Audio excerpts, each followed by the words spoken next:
Assalamualaikum warahmatullahi wabarakatuh.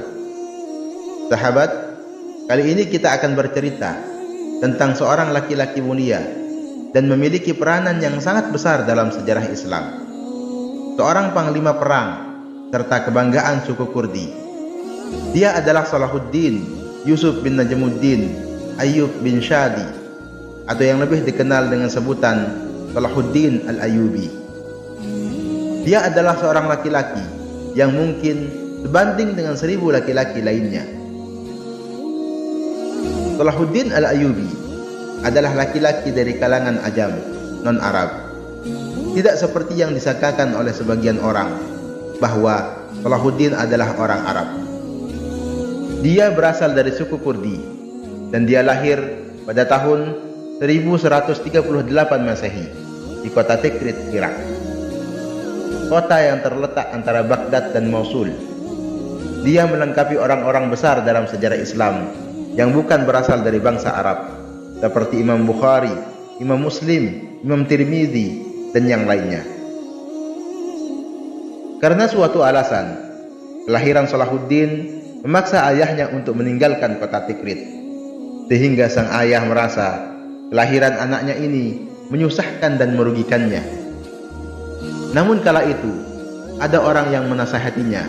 Lalu dia berkata, "Kamu tidak akan pernah tahu, bisa jadi anakmu ini akan menjadi seorang raja yang reputasinya sangat cemerlang." Dari kota Tikrit, keluarga Kurdi ini berpindah menuju Mosul. Sang ayah Najmuddin Ayyub tinggal bersama seorang pemimpin besar lainnya, yakni Imaduddin Az-Zanki. Imaduddin Az-Zanki sangat memuliakan keluarga ini, dan Salahuddin pun tumbuh di lingkungan yang penuh keberkahan dan kerabat yang terhormat. Di lingkungan barunya ini, dia belajar menunggang kuda, menggunakan senjata, dan tumbuh dalam lingkungan yang sangat mencintai jihad. Di tempat ini juga, Salahuddin kecil mulai mempelajari Al-Quran, menghafal hadis-hadis Nabi Muhammad SAW, mempelajari bahasa dan sastra Arab, serta ilmu-ilmu lainnya. Sebelum kedatangan Salahuddin Al-Ayyubi, Mesir merupakan wilayah kekuasaan kerajaan Syiah, Daulah Fatimiyah. Kemudian, pada masa berikutnya, dinasti Fatimiyah yang berjalan stabil mulai digoncang pergolakan di dalam negerinya. Orang-orang Turki, Sudan, dan Maroko menginginkan adanya revolusi. Saat itu, Nuruddin Mahmud, paman Salahuddin, melihat sebuah peluang untuk menaklukkan kerajaan Syiah ini. Dia berpandangan bahwa menaklukkan Daulah Fatimiyah adalah jalan lapang untuk membebaskan Yerusalem dari kekuasaan pasukan Salib.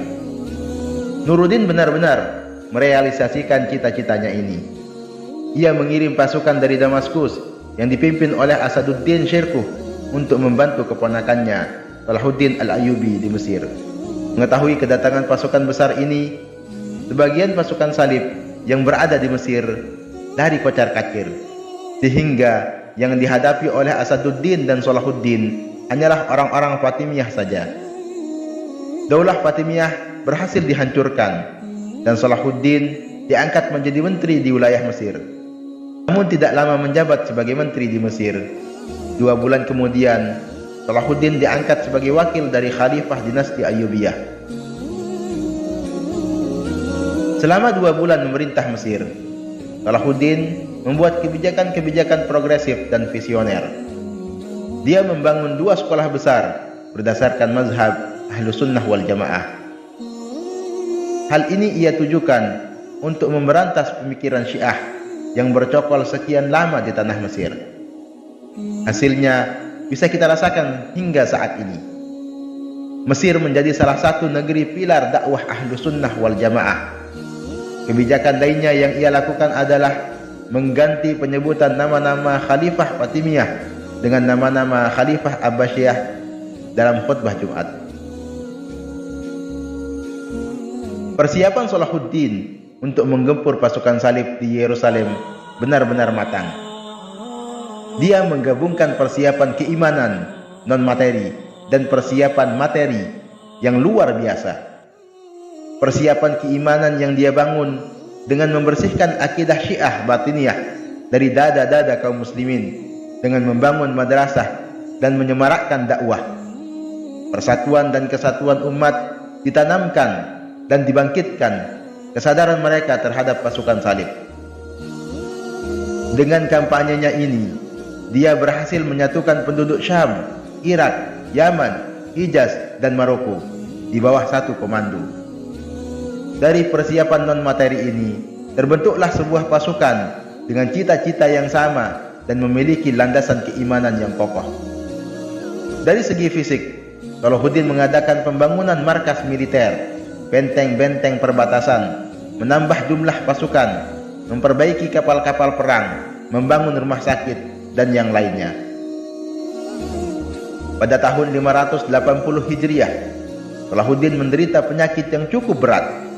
Namun dari situ, tekadnya untuk membebaskan Yerusalem semakin membara.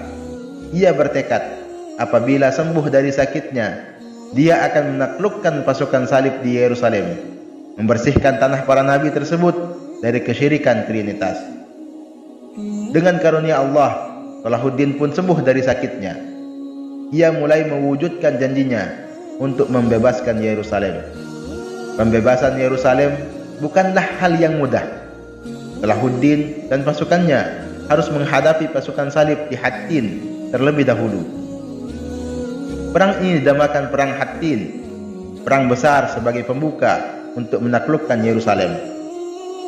Dalam perang tersebut, kaum muslimin berkekuatan 63.000, pasukan yang terdiri dari para ulama dan orang-orang soleh. Mereka berhasil membunuh 30.000 pasukan salib dan menawan 30.000 lainnya. Setelah menguras energi di Hattin, akhirnya kaum muslimin tiba di Al-Quds, Yerusalem. Dengan jumlah yang besar, tentara-tentara Allah ini mengepung kota suci itu. Perang pun berkecamuk.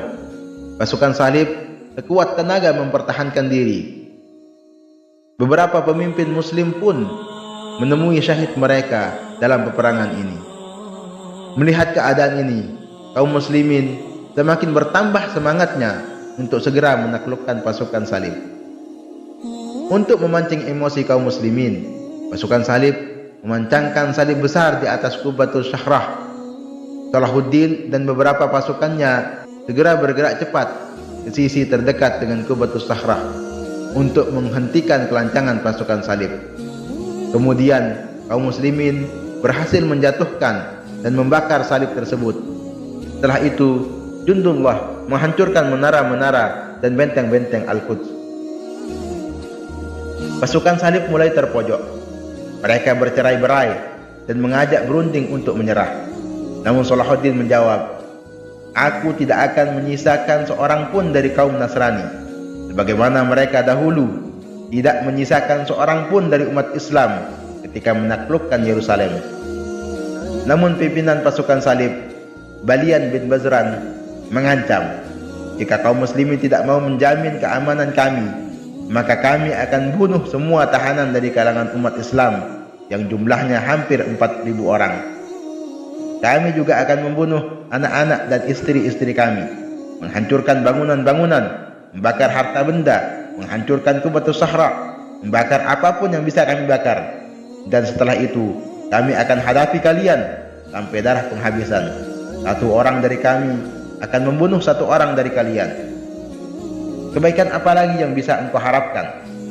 Inilah ancaman yang diberikan pasukan salib kepada Salahuddin dan pasukannya. Salahuddin pun mendengarkan dan menuruti kehendak pasukan salib dengan syarat setiap laki-laki dari mereka membayar 10 dinar, untuk perempuan 5 dinar dan anak-anak 2 dinar. Pasukan salib pergi meninggalkan Yerusalem dengan tertunduk dan hina. Kaum muslimin berhasil membebaskan kota suci ini untuk kedua kalinya. Salahuddin memasuki Yerusalem pada hari Jumat 27 Rajab 583 Hijriah atau bertepatan dengan tanggal 2 Oktober 1187 Masehi. Kota tersebut kembali ke pangkuan umat Islam setelah selama 88 tahun dikuasai oleh orang-orang Nasrani.